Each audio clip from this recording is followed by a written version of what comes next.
नमस्कार.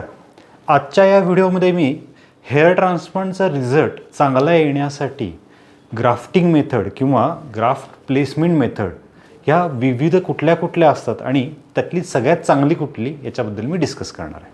मी आहे डॉक्टर नीरज भवान, board certified plastic surgeon, निर्मिती कॉस्मेटिक सर्जरी सेंटर, सांगली आणि कोल्हापूर. तर जसं म्हटलं तशा पद्धतीने या व्हिडिओमध्ये आपण हेअर ट्रान्सप्लांटचा रिझल्ट कशावरती अवलंबून असतो याबद्दल डिस्कस करणार आहे. आता बाजारामध्ये खूप गोष्टी अवेलेबल आहेत. सफायर मेथड सांगतात, इम्प्लांटर सांगतात आणि त्यांना खूप कन्फ्युजन होतं की हेअर ट्रान्सप्लांटसाठी चांगला रिझल्ट येण्यासाठी काय जबाबदार आहे. तर बेसिकली आपण लक्षात घेऊ शकतो हेअर ट्रान्सप्लांट म्हणजे काय, एकदम सिंपल प्रोसेस आहे ज्याच्यामध्ये आपण डोक्याच्या पाठीमागचे केस मुळापासून काढतो आणि मुळापासून पुढे लावतो.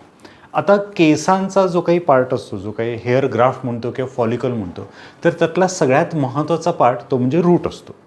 आणि हेअर ट्रान्सप्लांटमध्ये ॲक्च्युली हेअर ट्रान्सप्लांट ही एकमेव प्रोसिजर आहे ज्याच्यामध्ये कॉम्प्लेक्स हेअर ग्राफ्ट म्हणजे स्किन ग्राफ्टिंगमध्ये आपण एक सिम्पल इपिडर्मिस किंवा डर्मिस म्हणजे इपिथेलियम सेलचा एकच लेअर असतो जो आपण ट्रान्सफर करतो आणि त्याचा टेक होतो.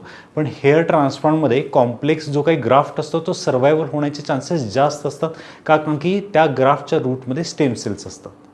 म्हणजेच जो काही रूट आहे, ते रूटचा जो काही पार्ट आहे तो पार्ट खूप महत्त्वाचा असतो आणि त्याला कमीत कमी डॅमेज करायला हवं. तर बेसिकली हेअर ट्रान्सप्लांटमध्ये आपण डोक्याच्या पाठीमागचे केस मुळापासून काढून मुळापासून लावतो आणि लावतानाची जी काही मेथड आहे ती मेथड खूप इम्पॉर्टंट असते हेअर ट्रान्सप्लांटचा सक्सेस डिसाईड करण्यासाठी. आता भरपूर विविध मेथड्स बाजारामध्ये अवेलेबल आहेत. काही मेथड्समध्ये होल करतात आणि ग्राफ्ट प्लेस करतात, त्याला स्टिक अँड प्लेस मेथड म्हणतात. काही मेथड्समध्ये काही इम्प्लांटर वापरले जातात, म्हणजे ते इम्प्लांटर जे काही ग्राफ्ट असतात ते इम्प्लांटरमध्ये लोड करतात आणि इन्सर्ट केले जातात. तर मी तुम्हाला एक मेथड दाखवतो जी स्टिक अँड प्लेस मेथड म्हणून आहे आणि ज्या मेथडमध्ये ग्राफ्ट खूप ठिकाणी लावले जातात. जस्ट तुम्हाला एक्सप्लेन करतो. तर आता हे आहे एक डेमो मॉडेल आणि तुम्हाला मी दाखवतो. जर आपण असं समजलं, हा केसाचा रूटचा पार्ट आहे आणि हा पुढचा शेंडा किंवा शाफ्ट आहे. अनेक ठिकाणी होल पाडल्यानंतर त्या ठिकाणी हा रूट असा आत टाकला जातो आणि टाकताना त्या रूटला पकडलं जातं. हे जे काही रूटला पकडलं जातं, हे पकडले जातानाचं जे काही फोर्सेसचं प्रेशर आहे, जे काही टेन्शन आहे, हे अनेकदा कंट्रोल नसतं. त्यामुळं ते रूट डॅमेज होऊ शकतात आणि इन्सिडेंटली हे डॅमेज झालेलं रूट लगेच रिझल्ट कळत नाही. ह्यांचा रिझल्ट साधारण आपल्याला कळायला 8 ते 10 महिने लागतात. कधी कधी हे जे काही डॅमेज रूट असतात त्यांचा रिझल्ट इमिजिएटली येतो, तुम्हाला 6-7 महिन्यात खूप छान येतो, पण तो सस्टेन होत नाही. कारण की आत लावलेले केसांचे रूट हे डॅमेज रूट असतात, तिथले स्टेम सेल्सचं पॉप्युलेशन कमी झालेलं असतं, रूट डॅमेज झालेले असतात. अनेकदा काही ठिकाणी इम्प्लांटर वापरले जातात. विविध पद्धतीचे इम्प्लांटर बाजारात अवेलेबल आहेत. त्यामध्ये पण काय होतं, ज्यावेळेला इम्प्लांटरमध्ये ग्राफ्ट लोड केले जातात, ते लोड करताना पण रूटला डॅमेज होऊ शकतं, रूट पिंच होऊ शकतं आणि त्यामुळेच तिथले स्टेम सेल्सचं नुकसान होऊ शकतं आणि त्यामुळं रिझल्ट हा खराब येऊ शकतो. सायमल्टेनियसली काही ठिकाणी असं म्हटलं जातं की जे आपण बाजारात खूपदा बघतो, तर सफायर मेथडनी हेअर ट्रान्सप्लांट केलं. आता सफायर मेथड म्हणजे काय, सफायर मेथड ही स्लिट मेकिंग मेथड आहे. म्हणजे काय की डोक्यामध्ये जिथं आपण ट्रान्सप्लांट करणार आहे त्या ठिकाणी आपण स्लिट्स बनवतो किंवा होल्स बनवतो. आता होल्स बनवायच्या वेगवेगळ्या मेथड आहेत. काही लोक निडलनी बनवतात, काही लोक सफायर नावाचं शार्प ब्लेड असतं त्यांनी बनवतात. पण हे लक्षात घ्या की स्लिट कुठल्याही पद्धतीनं बनवू दे, तुमचा जो काही हेअर ट्रान्सप्लांटचा रिझल्ट आहे तो ग्राफ्ट तुम्ही कशा पद्धतीने लावता आणि रूटला तुम्ही किती कमीत कमी डॅमेज करून लावता त्याच्यावरती अवलंबून असतो. जर सफायर मेथडनी स्लिट मार्किंग केलेलं असेल आणि त्या होलमध्ये ज्यावेळेला आपण ग्राफ्ट इम्प्लांट करतो त्यावेळेला जर ग्राफ्ट पकडून इम्प्लांट केले असतील तर रिझल्ट तुमचा एवढा चांगला येण्याची शक्यता नसते.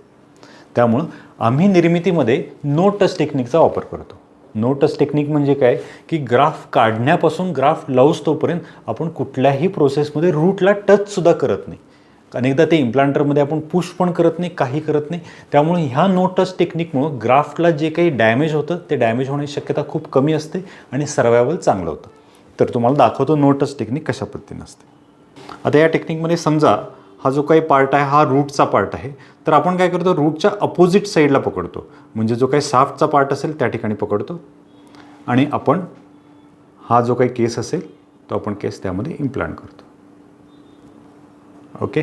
तर अशा पद्धतीनं हा जो काही रूटचा पार्ट होता, रूटच्या पार्टला मी ॲब्सोल्युटली पकडलेलं नाही आहे, त्याला पिंच केलेलं नाही आहे किंवा त्याला फोरसेप पण लावलेलं नाही आहे.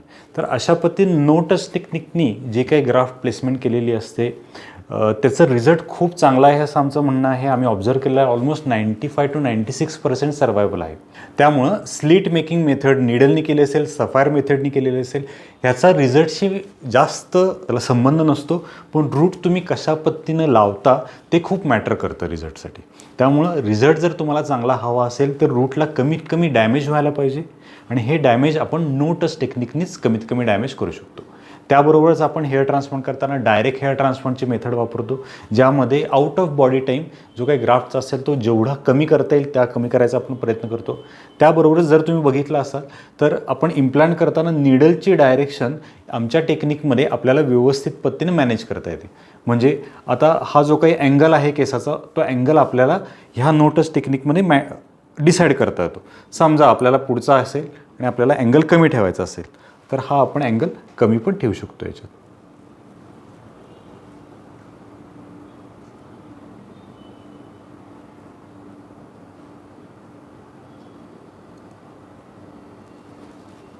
ओके. तर अशा पद्धतीनं नो टच टेक्निकच्या मदतीने आपल्याला ग्राफ्ट सर्वायवल चांगलं करता येतं, रूट डॅमेज पण कमीत कमी करता येतं, त्याबरोबरच ग्राफ्टची प्लेसमेंट आणि डायरेक्शन देणं पण मॅटर करतं आणि आपल्याला पॉसिबल होतं. तर अशाच पद्धतीने जर तुम्हाला अत्युत्तम आणि चांगल्यात चांगले रिझल्ट हवे असतील तर निर्मितीच्या सांगली आणि कोल्हापूर सेंटरला जरूर व्हिजिट करा. धन्यवाद.